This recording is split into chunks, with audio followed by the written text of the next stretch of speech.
तो फिर hello guys, कैसे हैं आप सभी लोग। आई होप आप सभी लोग बहुत ही ज्यादा अच्छे होंगे। और अगर हम लोग बात करें आज की वर्सेस बैटल की, जो कि काफी ज्यादा अमेजिंग होने वाली है, इसमें हम लोग बेसिकली कंपैरिजन करने वाले हैं वंडर वुमन का थिना के साथ और उसी के साथ ही जेम का इकारिस के साथ। एंड ये दोनों कंपैरिजन ही काफी ज्यादा अमेजिंग होने वाले हैं, तो फिर तुम लोग वीडियो के एंड तक जरूर बने रहना। जिसमें अगर हम लोग सबसे पहले बात करें वंडर वुमन वर्सेस थिना की, तो फिर हम लोगों को पहले ये देखना पड़ेगा कि ये दोनों कैरेक्टर्स क्या क्या कर सकते हैं। एंड अगर सिंपली बताऊं तो फिर दोनों कैरेक्टर्स काफी ज्यादा सिमिलर है, बट फिर भी हम लोग देख लेते हैं कि इन दोनों के पास क्या क्या पावर्स एंड एबिलिटीज मौजूद है। जिसमें अगर हम लोग सबसे पहले बात करें थिना की, तो भी थिना एक इटर्नल यानी कि उसके पास इटर्नल फिजियोलॉजी है, यानी कि सिंपली वो भी एक सुपर ह्यूमन लेवल की बीइंग है, जिसके अंदर तुम लोग सारे सुपर ह्यूमन पावर्स ऐड कर सकते हो। एंड इनके अलावा सिंपली थिना एक इटर्नल है, तो फिर ऑब्वियसली वो कॉस्मिक एनर्जी को मैनिपुलेट कर सकती है। और जैसा कि हम लोगों ने इटर्नल्स मूवी के अंदर देखा कि सारे इटर्नल्स कॉस्मिक एनर्जी को मैनिपुलेट करके अपने अपने हिसाब से उनको यूज करते हैं। लाइक इकारिस जैसा कैरेक्टर अपनी आंखों से कॉस्मिक लेजर बीम फायर करता है, कोई अपने हाथों से बुलेट्स की तरह उसको फायर करता है, तो फिर उसी तरीके से ही थिना भी कॉस्मिक एनर्जी को मैनिपुलेट करके उनको वेपन्स में ट्रांसफॉर्म कर देती है। यानी कि यहाँ पर थिना वेपन्स को भी क्रिएट कर सकती है। एंड इनके अलावा थिना काफी ज्यादा एक्सपीरियंस्ड और काफी ज्यादा स्किल्ड कैरेक्टर भी है, बिकॉज इसको मूवी के अंदर गॉडेस ऑफ वॉर भी बोला गया है। तो फिर तुम लोग अंदाजा लगा ही सकते हो। आगे अगर हम लोग बात करें वंडर वुमन की, तो फिर वंडर वुमन ज्यूस के संतान है और इसी कारण वो एक डेमी गॉडेस है,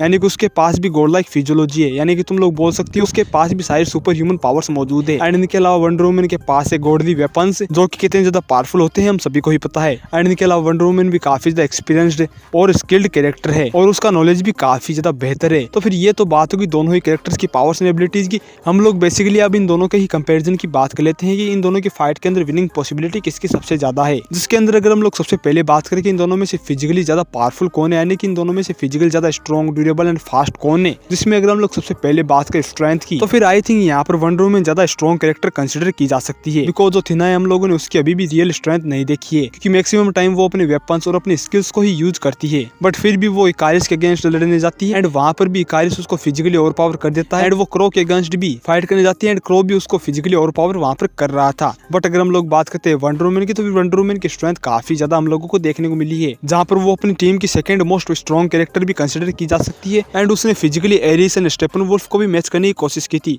एवन उसने अपने हेडबट से सुपरमैन को भी सोचने पे मजबूर कर दिया था कि हाँ, अगर वंडर वुमन को डिफीट करना है तो फिर उसके आगे होल्ड बैक नहीं कर सकते हैं। एंड इनके अलावा उसके अटैक्स डूम्सडे के ऊपर भी काफी ज्यादा इफेक्टिव थे, जिस कारण हम लोग यहाँ पर वंडर वुमन को ज्यादा स्ट्रॉन्ग कंसिडर कर सकते हैं। और सेम केस यहाँ पर ड्यूरेबिलिटी के अंदर भी आता है। बेशक थिना एक सुपर ह्यूमन हो, बट फिर भी हम लोगों ने मूवी के अंदर देखा कि गिलगमेश के एक ही पंच से थिना वहाँ पर नॉकआउट हो गई थी। बट वहीं जो वंडर वुमन है वो काफी ज्यादा पावरफुल अटैक्स को हंसते हंसते खा चुकी है। लाइक वो डूम्सडे के अगेंस्ट भी कैजुअली फाइट करी थी एंड उसके पावरफुल पंचेस काफी आसानी से सर्वाइव कर रही थी बिना किसी एफर्ट के। और सेम ऐसे ही वो सुपरमैन के हेवी हिट्स को भी खा चुकी है।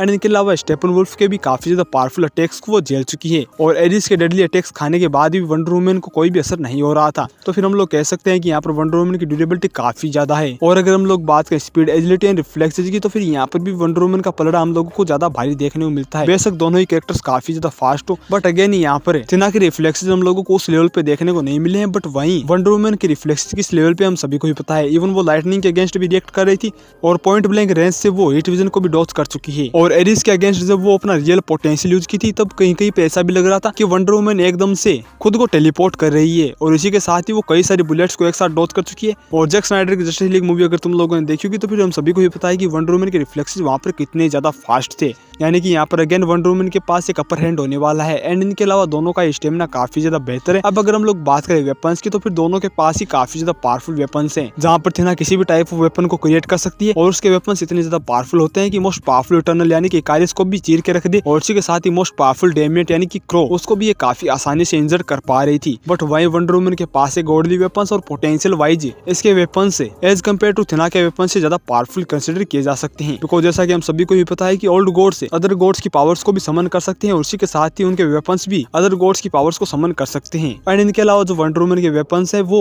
एबिलिटीज वाइज भी ज्यादा एबिलिटीज परफॉर्म कर सकते हैं और उसका हर एक वेपन डिफरेंट टाइप से वर्क करता है। तो फिर हाँ, यहाँ पर अगेन वंडर वुमन के पास वेपन्स में भी एक बहुत ही बड़ा एडवांटेज है। नेक्स्ट बात करें स्किल्स की, तो फिर दोनों ही कैरेक्टर्स काफी अच्छी खासी स्किल्स रखती है। बट यहाँ पर एक्सपीरियंस के मामले में थिना के पास थोड़ा ज्यादा एक्सपीरियंस है। और वहीं अगर हम लोग बात करें नॉलेज की, तो फिर वंडर वुमन का नॉलेज हम लोगों को ज्यादा बेहतर देखने को मिला है। बट वहीं पे थिना एक वॉरियर टाइप की कैरेक्टर है, जो कि इंटेलिजेंस से पहले लड़ाई को प्रेफर करती है।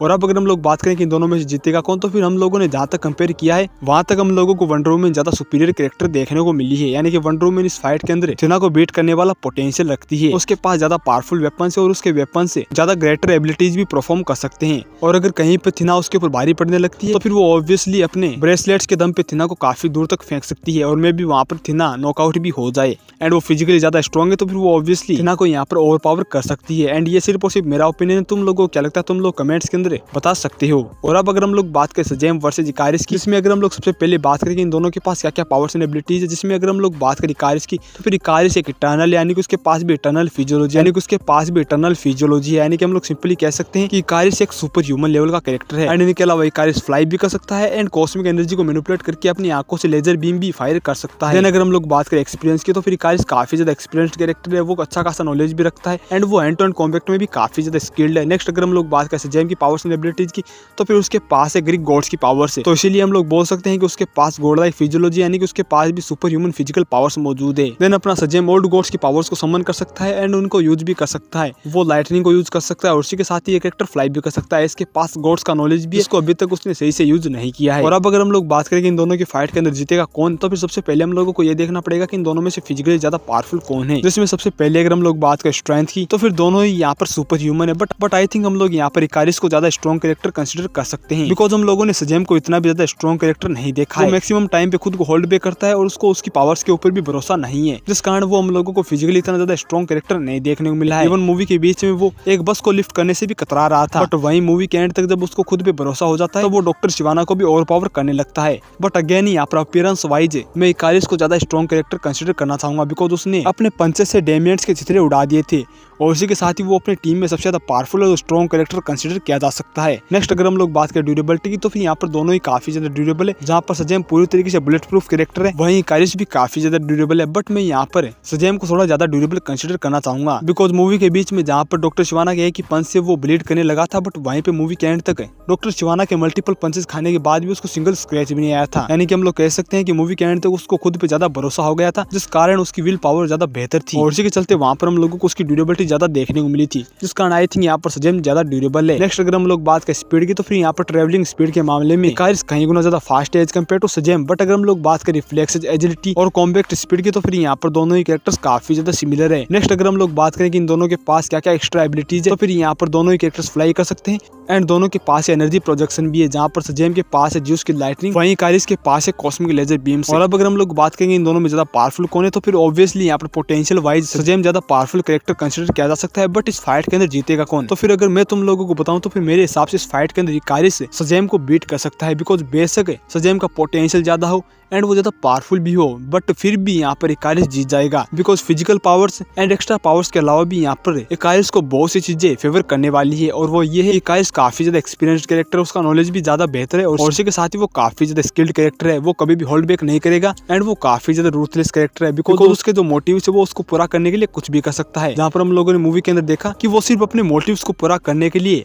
अपनी टीम के भी अगेंस्ट चला गया था, यानी कि इटर्नल्स के अगेंस्ट, एंड जो इटर्नल्स है वो उसकी फैमिली की तरह है। तो फिर तुम लोग अंदाजा लगा सकते हो कि अगर ये कैरेक्टर है उनके सामने होल्ड बैक नहीं करा था और अपना फुल पोटेंशियल यूज करा था तो फिर ऑब्वियसली वो सजेम के अगेंस्ट भी अपना रियल पोटेंशियल ही यूज करेगा। बट वहीं जो सजेम है वो मैक्सिमम टाइम फाइट से भागने की कोशिश करता है और अपना रियल पोटेंशियल भी यूज नहीं करता और उसी कारण उसकी विल पावर भी काफी ज्यादा डाउन रहती है और यही सबसे बड़ा रीजन हो सकता है कि हम लोगों को मैक्सिमम टाइम सजेम काफी ज्यादा वीक देखने को मिलता है, जिस कारण मेरे हिसाब से इस फाइट के अंदर बेशक सजेम ज्यादा पावरफुल हो बट फिर भी यहाँ पर इकारिस जीत जाएगा। अब तुम लोगों को क्या लगता है, तुम लोग कमेंट्स में बताओ, और अगर मुझसे यहाँ पर कोई गलती हो गई हो या फिर मैंने कोई पॉइंट यहाँ पर मिस कर दिया हो तो भी तुम लोग मुझे कमेंट्स के अंदर बता सकते हो। बट अभी के लिए मैं तुम लोगों को बस इतना ही बोलूंगा कि अगर तुम लोगों को वीडियो पसंद आया है और अगर तुम लोगों को मेरी मेहनत पसंद आई है तो फिर तुम लोग वीडियो को लाइक एंड चैनल को सब्सक्राइब कर दो। और अभी के लिए आज की इस अमेजिंग वीडियो में बस इतना ही। मैं मिलूंगा तुम लोगों को एक और अमेजिंग वर्सेस बैटल के साथ। अभी के लिए टाटा बाय बाय।